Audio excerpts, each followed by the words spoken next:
Good afternoon, y'all.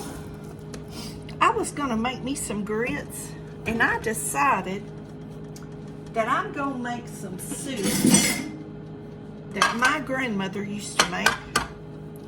And I don't know that I've ever seen a video about it. I haven't Googled it or anything. If you Google it, it may come up. But I don't recall ever seeing it on Pinterest or anything. I'm sure it is. I just haven't seen it. But anyway, I make this soup from time to time, and I don't think I've ever showed y'all. I've got 2 cups of water in here, coming up to a boil. This is 1 egg. Y'all, this, as far as I can find out, came about in the 1700s. I'm assuming because people didn't have much ingredients. But this is called gruel. There is a dish that's similar, salt and pepper to taste.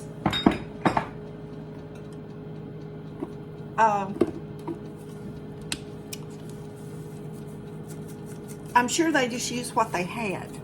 But this was my dad's favorite. And if my dad was sick, this is what he wanted. And one time, he was sick, and at my house, when I lived out in Mount Enterprise, Texas, and my grandmother showed me how to make this soup. She said he couldn't hold anything down, he was sick, and she said, you need to make him some gruel. And I said, well, I never made it. I don't know how. I had it at her house, but I had never cooked it. And back then, I was not quite as eager to try new things. I was a little bit intimidated by it, as a lot of younger girls are with cooking. And if y'all hear something humming in the background, it's my zucchini. I'm making a video of air fried zucchini from the food bank. Anyway, we're gonna bring this up to a boil, and then we're gonna add, I just have some white cornmeal. This was a hole in the bag, so that's taped. So I keep it in the freezer, so when I get it in and out of the freezer, it was spilling on the floor, so that tape keeps it from doing that. Now you can add anything to this that you want to.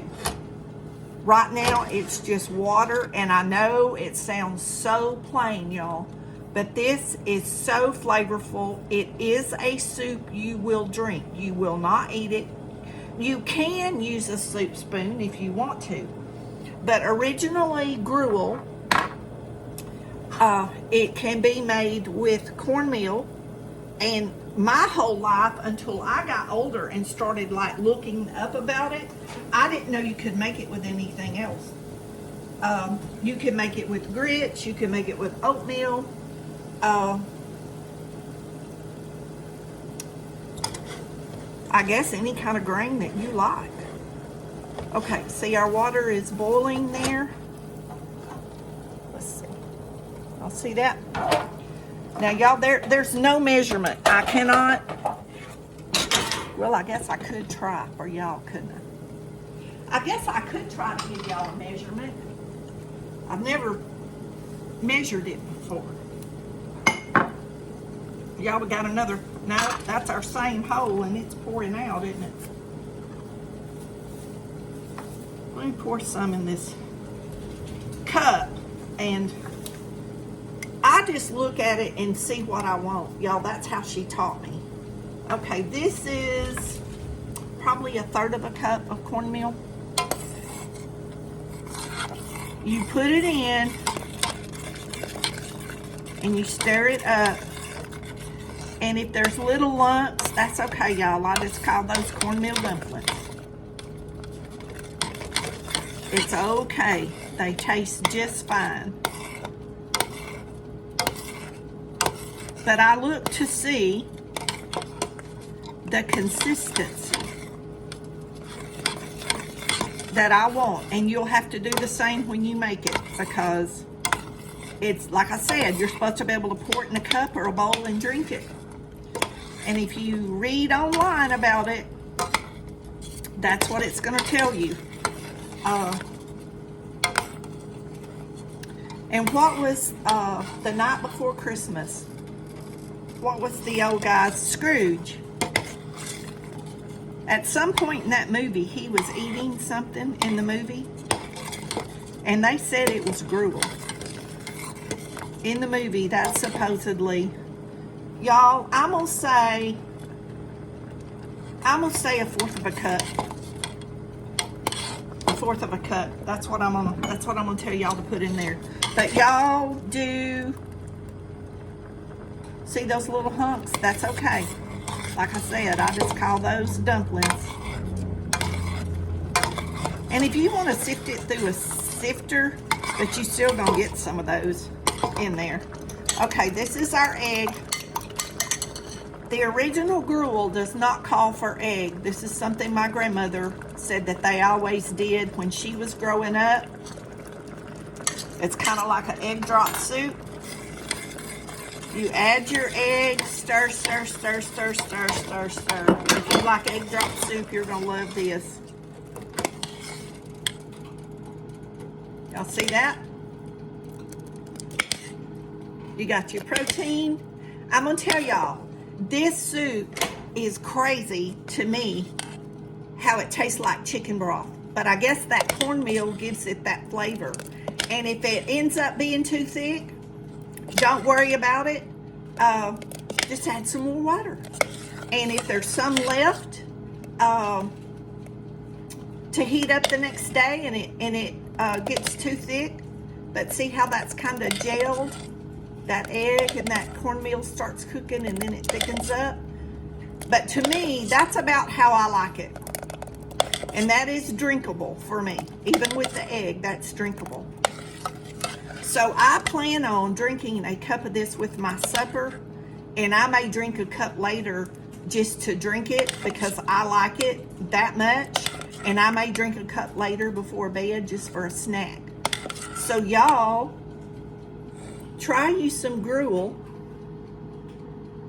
if you haven't, and it's definitely an old depression recipe, but I guess y'all, they would have corn in the barn, and they would grind their own corn, and they would have plenty of corn. And this is just something, when you had a bunch of kids and you had to feed them something, this is one of the go-tos, and it was definitely for when they got sick. Like how people make chicken stock, this is what they eat when their stomach was upset. This is also something I understand out on the cattle drives that they would make for the cowboys. So it can be a quick breakfast, it can be a snack, or it can be a side with your meal. So if y'all try it, or if you've tried it, let me know in the comment. This is called cornmeal gruel. You can use oatmeal, you can use grits, but you don't want it as thick as what you normally do. You want it to be a soup. You want it really soupy. And see, this is thickening up. I'm gonna have to add a little bit. As this sits here, that cornmeal's swelling. I'm gonna have to add a little bit more water to this. But I can eat it with a spoon. But just remember, you are supposed to be able to drink it. But if you ever get sick and you want to try something light on your stomach, try this. Y'all be blessed. Know you're loved. We'll see y'all in the next video. Don't forget to say your prayers.